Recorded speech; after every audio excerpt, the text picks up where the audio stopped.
नमस्कार विद्यार्थी मित्रांनो, आपण मुंबई उच्च न्यायालय शिपाई क्लार्क आणि चालक यांच्या संदर्भाबद्दल असणारे जे नागपूर विभागातून जे फॉर्म भरलेत, तर त्या नागपूर शहराच्या संदर्भाबद्दल मुलाखतीसाठी त्या शहराची एक ओळख तुम्हाला माहीत असावी यासाठी म्हणून आपण नागपूर शहराच्या संदर्भाबद्दलची सविस्तर माहिती आपण या व्हिडिओच्या माध्यमातून घेऊया। एक लक्षात ठेवा की नागपूर शहराचा वारसा, न्याय, नागपूर खंडपीठाचा एक प्रकारे घटनात्मक प्रवास या संदर्भाबद्दलची चर्चा करू। दुसरा आहे मुंबई उच्च न्यायालयाचा अविभाज्य भाग असलेलं नागपूर खंडपीठाचा केवळ इतिहास प्रशासकीय सोयीचा नाही, तर तो एका ऐतिहासिक कराराचा आणि राजकीय परिवर्तनाचा आणि विदर्भाला मिळालेल्या एका घटनात्मक हमीचा तो एक इतिहास आहे। या संदर्भाबद्दलची चर्चा आपण करूया। यामध्ये लक्षात ठेवा की नागपूर भारताचं सामरिक आणि एक वारसा केंद्र म्हणून आपल्याला उल्लेख करता येईल, म्हणजे भौगोलिक मध्यबिंदू, एक शाश्वत आणि आधुनिक महानगराचा म्हणून उल्लेख आपल्याला करता येईल। आता सर्वात महत्त्वाचं लक्षात ठेवा की नागपूर शहराच्या ओळखीचे 4 महत्त्वपूर्ण स्तंभ। नंबर 1 भौगोलिक केंद्र, ज्याला आपण 0 माइलस्टोन म्हणून उल्लेख करतोय। दुसरा आहे पर्यावरणीय प्रवेशद्वार, जे व्याघ्र राजधानी म्हणून आहे। तिसरा आहे कृषी केंद्र, जे ऑरेंज सिटी म्हणून आपण उल्लेख करतोय। आणि चौथा आहे आधुनिक महानगर, ज्याला मेट्रो आणि पायाभूत सुविधा। तर याच्यातल्या जे महत्त्वपूर्ण जे 4 बाबी आहेत त्याची सविस्तर माहिती आपण यामध्ये पाहू। आता सर्वात महत्त्वाचं पहिलं आहे ते म्हणजे भारताचा भौगोलिक संदर्भ बिंदू, ज्याला आपण 0 माइलस्टोन म्हणून उल्लेख करतोय, तो म्हणजे 1907 मध्ये ब्रिटिशांद्वारे याची स्थापना केली गेली। म्हणजे ग्रेट ट्रिगोनोमेट्रिकल सर्वे म्हणजे GTS अंतर्गत देशातल्या वेगवेगळ्या शहरांमधली अंतर मोजण्यासाठीचा एक संदर्भ बिंदू आहे। यामध्ये लक्षात ठेवा की याची रचना ही वाळूच्या दगडात मुख्य स्तंभ आणि त्याखाली 4 घोडे अशा पद्धतीने आहेत। हे प्रतिकात्मक महत्त्व आहे। म्हणजे आधुनिक तंत्रज्ञानानुसार भौगोलिक केंद्र थोडं वेगळं असलं तरी ऐतिहासिक दृष्ट्या नागपूर हे 0 माइलस्टोन म्हणून आपल्याला उल्लेख करता येईल। सर्वात महत्त्वाचं आहे दुसरं ते म्हणजे जागतिक ओळख, ज्याला आपण म्हणतोय संत्र्याचं शहर। म्हणजे पोषक हवामान, संत्रा लागवडीसाठी नागपूर आणि विदर्भातलं हवामान हे अत्यंत अनुकूल आहे। दुसरं आहे ते म्हणजे उच्च उत्पादन, संपूर्ण प्रदेशांमध्ये अधिक प्रमाणामध्ये उच्च दर्जाच्या संत्र्याचं पीक घेतलं जातं। तिसरं आहे जागतिक व्यापार आणि निर्यात, म्हणजे देशांतर्गत आणि आंतरराष्ट्रीय स्तरावर मोठ्या प्रमाणामध्ये संत्री ही निर्यात केली जाते। आणि चौथं आहे ऑरेंज सिटी ऑफ इंडिया, या कृषी आणि व्यापारी यशामुळे शहराला मिळालेली एक जागतिक दर्जाची पदवी म्हणून आपल्याला याचा उल्लेख करता येईल। त्याच्यानंतरचं आहे नेक्स्ट पर्यावरणीय प्रवेशद्वार। पर्यावरणीय प्रवेशद्वारामध्ये भारताची व्याघ्र राजधानी म्हणून याला उल्लेख केला जातो। नंबर 1 पेंच व्याघ्र प्रकल्प, दुसरा आहे ताडोबा अंधेरी व्याघ्र प्रकल्प, तिसरा आहे मेळघाट व्याघ्र प्रकल्प आणि चौथा आहे नवेगाव नागझिरा व्याघ्र प्रकल्प। हे 4 मुख्य व्याघ्र प्रकल्प आहेत। म्हणजे विदर्भातील या प्रमुख राष्ट्रीय उद्यानाचं प्रवेशद्वार असल्यामुळं या नागपूरला काय म्हटलं जातंय, व्याघ्रद्वार असं म्हणून ओळखलं जातं। सर्वात महत्त्वाचं आहे आधुनिक पायाभूत सुविधा आणि जागतिक विक्रमांची नोंद, ही या अर्थानं आहे की पहिला स्तर आहे लेवल भूपृष्ठ, त्याच्यानंतरचा दुसरा आहे लेवल आहे महामार्ग आणि उड्डाण पूल, आणि तिसरं आहे मेट्रो ट्रॅक। म्हणजे अशा पद्धतीनं हे एक वेगळं आपल्याला उल्लेख करता येईल। सर्वात महत्त्वाचं लक्षात ठेवा की सौर ऊर्जेचा वापर, नागपूर मेट्रो मध्ये सौर ऊर्जेचा वापर हा अधिक प्रमाणामध्ये केला जातो। दुसरं सर्वात महत्त्वाचं लक्षात ठेवा की वेगवान निर्मिती, भारतातली सर्वात मोठ्या वेगवान वने पूर्ण होणाऱ्या या मेट्रोचा उल्लेख आपल्या प्रकल्पाबद्दल उल्लेख करता येईल। त्याच्यानंतर आहे विस्तार, शहराच्या उत्तर, दक्षिण, पूर्व, पश्चिम अशा दोन्ही कॉरिडॉरवर अंतर्गत आहे। आणि जागतिक विक्रम म्हणजे एकाच रचनेत हायवे आणि मेट्रोवर धावणारा डबल डेकर उड्डाण पूल म्हणूनचा उल्लेख करता येतो। म्हणजे याचा सगळ्यात महत्त्वाचं नागपूरच्या ओळखीचं संतुलित म्हणजे मध्ये लक्षात ठेवा व्याघ्र राजधानी, राष्ट्रीय उद्यानाचं मुख्य प्रवेशद्वार, त्याच्यानंतर सौर मेट्रो आणि उड्डाण पूल, जागतिक विक्रम आणि शाश्वत तंत्रज्ञान। दुसरं आहे निसर्ग आणि वारसा, त्याच्यानंतर संत्र्याचं शहर, चौथं आहे 0 माइलस्टोन आणि प्रादेशिक आणि स्थानिक प्रभाव म्हणून याचा उल्लेख करता येईल। शेवटी आपल्याला असं भारताच्या भविष्याचा एक शाश्वत केंद्रबिंदू म्हणून आपल्याला नागपूर हे केवळ भारताचं ऐतिहासिक आणि भौगोलिक केंद्र राहिलेलं नाही, तर आता नैसर्गिक संपत्तीचं रक्षण करणारा व्याघ्र प्रकल्प, कृषी क्षेत्रातील एक जागतिक ठसा उमटवणारी ऑरेंज सिटी आणि सौर ऊर्जेवर चालणारी विक्रमी मेट्रो, या सर्व गोष्टीमुळे नागपूर हा भारताच्या स्मार्ट आणि शाश्वत भविष्याचं सर्वात एक उत्तम उदाहरण हे बनलेलं आहे.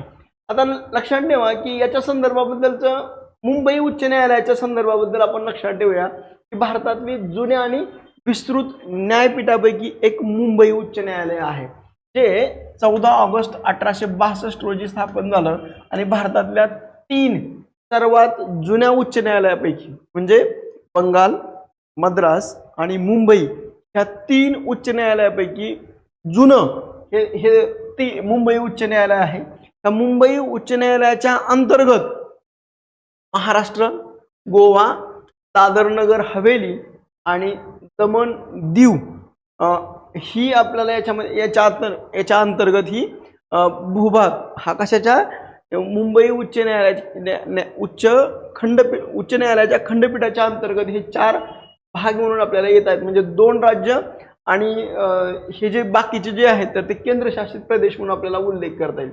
आता सर्वात महत्त्वाचं लक्षात ठेवा की विदर्भाचा न्यायिक आधार नागपूर खंडपीठाचं एक स्वतंत्र कार्य या अर्थानं, म्हणजे नागपूर खंडपीठ हे केवळ एक प्रशासकीय कार्यालय नाही, तर ते संपूर्ण विदर्भ प्रदेशाच्या न्यायाचे एक मुख्य केंद्र म्हणून कार्यरत आहे. त्याचं आजच्या रचनेत नसून ते स्वातंत्र्यपूर्व काळातील याच्या घटनेमध्ये, ऐतिहासिक घटनेमध्ये हे दडलेलं आहे. म्हणजे हा संपूर्ण विदर्भ प्रदेश हा नागपूर खंडपीठ हे मुंबई उच्च न्यायालयाचा एक अविभाज्य भाग म्हणून आहे. तर लक्षात ठेवा की यामध्ये हा एक भाग आहे की 1936चा म्हणजे एक स्वतंत्र उच्च न्यायालयाची ऐतिहासिक मुहूर्तमेढ कशी रोवली गेली या संदर्भाबद्दल लक्षात ठेवा. 9 जानेवारी 1936 रोजी नागपूर येथे स्वतंत्र उच्च न्यायालयाची स्थापना ही करण्यात आली होती, बरोबर आहे. त्याच्यानंतर उद्घाटन, या न्यायालयाचे उद्घाटन सर शोभा सिंह यांच्या हस्ते पार पडलं गेलं. त्याच्यानंतर राजकीय महत्त्व, त्यावेळी नागपूरचं शहर हे सेंट्रल प्रोव्हिजन अँड बेरार या मोठ्या राज्याची राजधानी म्हणून आपल्याला याचा उल्लेख करता येतो. आता 1953 मध्ये काय नेमकं स्थित्यंतर झालं तर ते म्हणजे 53ला नागपूर करार विलिनीकरणाचं एक घटनात्मक हमी झाली.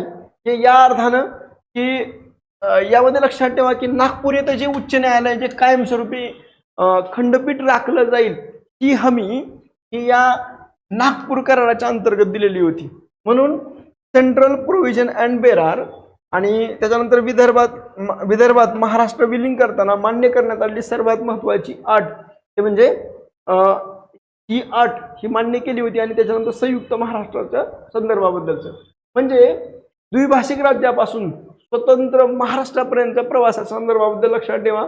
1 नोव्हेंबर 1956 राज्याची पुनर्रचना, विदर्भ हा द्विभाषिक मुंबई राज्याचा भाग बनला आणि 1 मे 1960ला स्वतंत्र महाराष्ट्र राज्याची निर्मिती झाली आणि नागपूर हे उपराजधानी बनलं. नागपूर उच्च न्यायालयाच्या अधिकृतपणे मुंबई उच्च न्यायालयाचं खंडपीठ म्हणून ते काय राहील, कार्यरत झालं. आता सर्वात महत्त्वाचा एक भाग लक्षात ठेवा इथं. आता एक ऐतिहासिक कराराची परिणीतीमध्ये आपण एक शॉर्टकट पाहूया. लक्षात ठेवा राजकीय दर्जा काय की सेंट्रल प्रोव्हिजन ऑफ बेरार ही राज्याची राजधानी 1960ला काय झालं, महाराष्ट्र राज्याची उपराजधानी बनली गेली स्वातंत्र्यापूर्वी. आणि स्वतंत्र उच्च न्यायालय हे स्वातंत्र्यापूर्वी होतं, ते नंतर मुंबई उच्च न्यायालयाच्या कायमस्वरूपी खंडपीठ बनलं गेलं. कार्यक्षेत्र काय होतं, सेंट्रल प्रोव्हिजन्स बेरार हा संपूर्ण विदर्भाचा प्रदेश होता. म्हणजे नागपूर हे खंडपीठ हे केवळ एक न्यायालय नसून ते नागपूर करारामुळे विदर्भाला मिळालेला एक ऐतिहासिक आणि एक घटनात्मक वारसा म्हणून आपल्याला याबद्दलचा उल्लेख करता येईल. आता नागपूरचा एक गौरवशाली इतिहासाच्या संदर्भाबद्दल जर आपण बघितलं गेलं तर एक जिवंत शहराचा प्रवास हा 4 खंडामध्ये आपल्याला उल्लेख करता येतो. म्हणजे नागपूरचा इतिहास केवळ तारखांचा संच नाही तर एक परीक्षेसाठी विदर्भाचा एक राजकीय, सामाजिक आणि आर्थिक उत्क्रांतीचा एक काय वारसा म्हणून आपल्याला याबद्दल उल्लेख करता येईल. पहिला टप्पा म्हणजे लक्षात ठेवा 300 वर्ष ते 10व्या शतकामध्ये प्राचीन बीजारोपण म्हणजे महापाषाण संस्कृती ते ताम्रपट कालखंड दिसतो. दुसरा जो आहे 1702च्या काळामध्ये शहराची पायाभरणी गोंड साम्राज्य आणि राजपूरचा वारसा म्हणून आपल्याला उल्लेख करता येईल.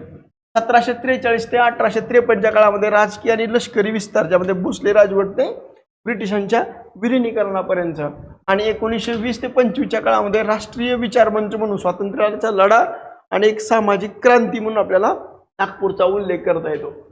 आता लक्षात ठेवा की प्राचीन आणि मध्ययुगीन कालखंडामध्ये नागपूरच्या अस्तित्वाविषयीचे जे पुरावे आहेत त्यामध्ये लक्षात ठेवा की नागपूर आणि विदर्भ हे देवळाली ताम्रपट हे 10वे शतक म्हणजे राष्ट्रकूट राजा कृष्ण तिसरा याच्या काळामध्ये ताम्रपट हा जो नागपूर नावाचा इतिहासातला एक पहिला लिखित उल्लेख म्हणून आपल्याला याबद्दल सांगता येईल. दुसरा आहे रगधामना किंवा माहूरझरी, सुमारे 3000 वर्षापूर्वीचे एक मानवी अस्तित्व, ज्यामध्ये महापाषाण म्हणजे मेघोलिथिक काळातली एक दगडी असणारी वर्तुळाकार ही आपल्याला सापडली. म्हणजे मध्ययुगीन कालखंडामध्ये जर बघितलं की सातवाहन, वाकाटक, चालुक्य आणि राष्ट्रकूट राजाच्या आधिपत्याखाली हा भाग होता, हे त्यातून उल्लेख करता येतो.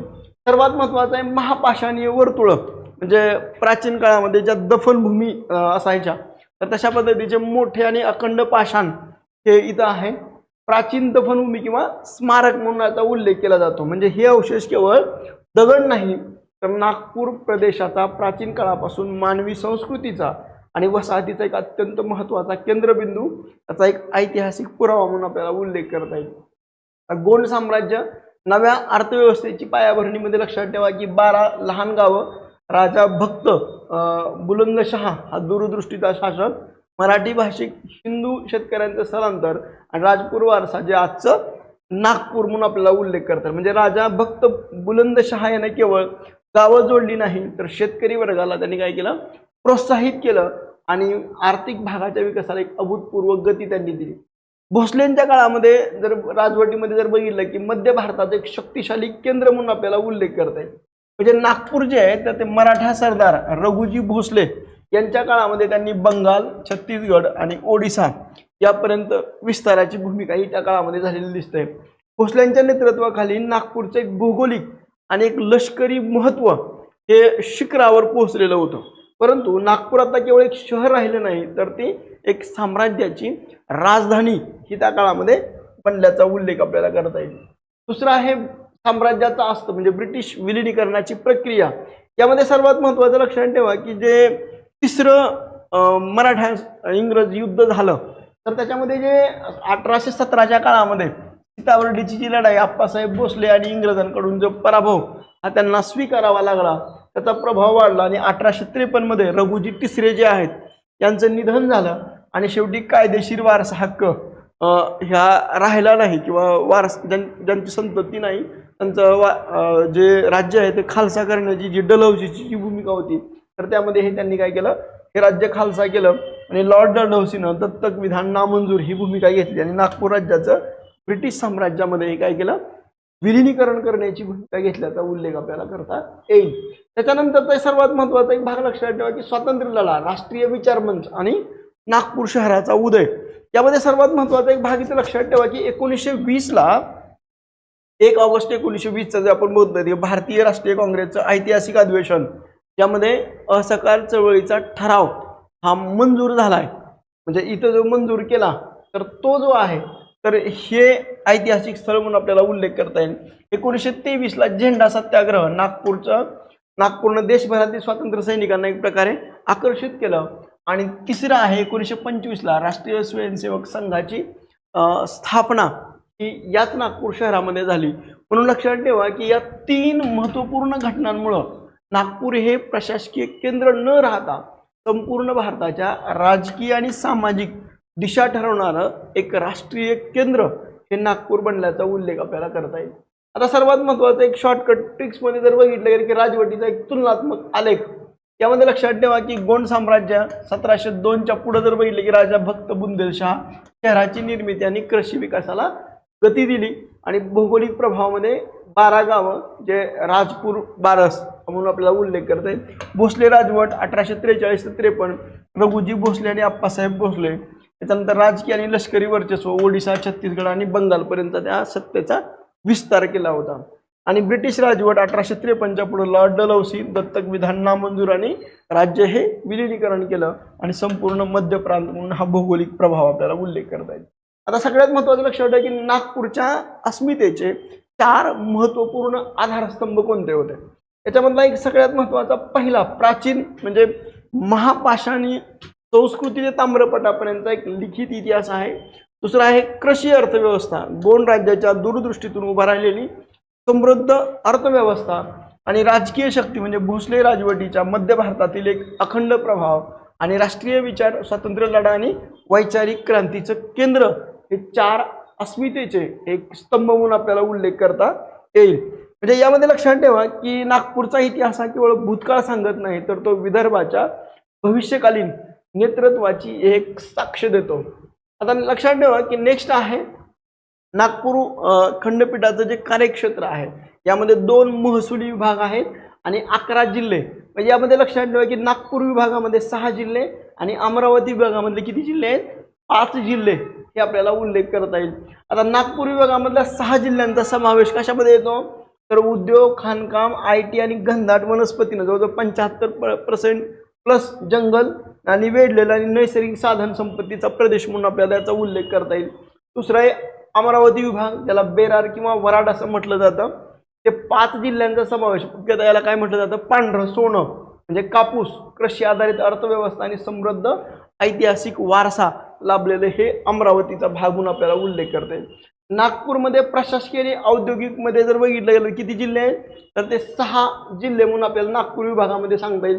नागपूर विभागामधलं नागपूर हे मुख्यतः काय एक उपराजधानी आहे आणि प्रशासकीय केंद्र. आर्थिक आधाराच्या संदर्भाबद्दल लक्षात ठेवा की मिहान प्रकल्प, IT, संत्री आणि मॅन्युफॅक्चरिंग हे आपल्याला नागपूरबद्दल सांगता येईल. वर्ध्याबद्दल लक्षात ठेवा गांधीवादी विचाराचं केंद्र म्हणून आपल्याला सेवाग्राम आणि पवनार आश्रम आणि आर्थिक आधार, कृषी आधारित उद्योग आणि शिक्षण. वैशिष्ट्याच्या संदर्भाबद्दल चंद्रपूरबद्दल जर आपण बघितलं तर ताडोबा व्याघ्र प्रकल्प, कोळसा आणि खनिज केंद्र, आर्थिक आधारामध्ये औष्णिक वीज निर्मिती केंद्र आणि सिमेंट आणि कागद कारखाने. आता याच्यामध्ये गडचिरोली हा नागपूर विभागामध्येच येतो. आदिवासी बहुल जिल्हा, 75% अधिक जास्त वनक्षेत्र, आर्थिक आधार वनसंपत्ती आणि लोह खनिज खाणी याबद्दल सांगता येईल. भंडारा हा तलावांचा जिल्हा म्हणून ओळखलं जातं. यामध्ये आधार आहे भात उत्पादन आणि तांदूळ गिरण्या आणि पितळ उद्योग. गोंदियामध्ये नवेगाव नागझिरा अभयारण्य, आर्थिक आधार आहे भात गिरण्यांचं केंद्र, तांदूळ निर्यात आणि वन उत्पादने म्हणून आपल्याला उल्लेख करता येईल. अमरावती विभाग ज्यामध्ये 5 जिल्हे आहेत, त्यामध्ये लक्षात ठेवा कृषी, कापूस आणि ऐतिहासिक वारसा या संदर्भाबद्दल आपल्याला उल्लेख करता येईल. त्यामध्ये लक्षात ठेवा की अमरावतीबद्दल एक लक्षात ठेवा विदर्भाचं एक शैक्षणिक केंद्र म्हणून आपल्याला उल्लेख करता येईल. चिखलदरा हे थंड हवेचं ठिकाण आणि कापूस उत्पादन आणि टेक्स्टाईल उद्योग म्हणून हे यासाठी प्रमुख आहे. अकोला कृषी विद्यापीठाचं माहेरघर म्हणून आपल्याला उल्लेख करता येईल. कापूस आणि तेल गिरण्यांसाठी हे प्रसिद्ध मोठी कापूस बाजारपेठ आणि डाळ मिल्स या ठिकाणी आहेत. अमरावती विभागामधलं बुलढाणा जे आहे, बुलढाण्यामध्ये सर्वात महत्त्वाचं लक्षात ठेवा लोणार सरोवर जे उल्कापातामुळे निर्माण झालेलं आणि दुसरं आहे गजानन महाराजांचं असणारं जे शेवगाव यासाठी प्रसिद्ध आहे. औद्योगिक आणि कृषीमध्ये धार्मिक पर्यटन आणि कृषीसाठी म्हणून आपल्याला उल्लेख करता येईल. यवतमाळ पांढरं सोनं जे कापूस पिकवणारा प्रमुख जिल्हा म्हणून उल्लेख केला जातो. औद्योगिक कृषी महत्त्व जिनिंग आणि प्रेसिंग कारखाने म्हणून आपल्याला उल्लेख करता येईल. वाशिम ऐतिहासिक आणि धार्मिक महत्त्व जे कारंजा लाड म्हणून आहे. औद्योगिक आणि कृषी मध्ये जर तेलबी आणि कडधान्य उत्पादन आहे.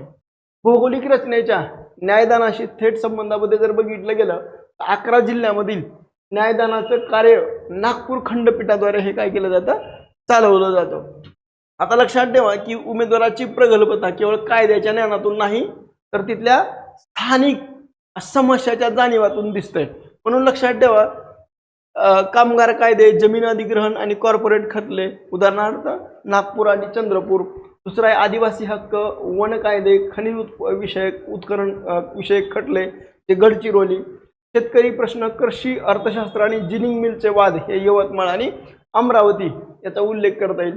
निष्कर्षामध्ये लक्षात ठेवा की प्रगल्भतेचं लक्षण काय आहे, तर जिल्ह्याची भौगोलिक रचना, तिथल्या प्रलंबित खटल्याचं स्वरूप, स्थानिक समस्याची अचूक जाण असणं हे न्यायव्यवस्थेतल्या एक उत्कृष्ट उमेदवाराचं आणि परिपक्व प्रशासकाचं लक्षण मानलं जातं. यासाठी म्हणून ह्या महत्त्वपूर्ण गोष्टी ह्या तुम्हाला माहीत असणं गरजेचं आहे. मला वाटतं की आपण इथं थांबूया. तुम्हाला जर हा व्हिडिओ आवडला तर तुम्ही लाईक करा, शेअर करा आणि सबस्क्राईब करायला विसरू नका. थँक्यू.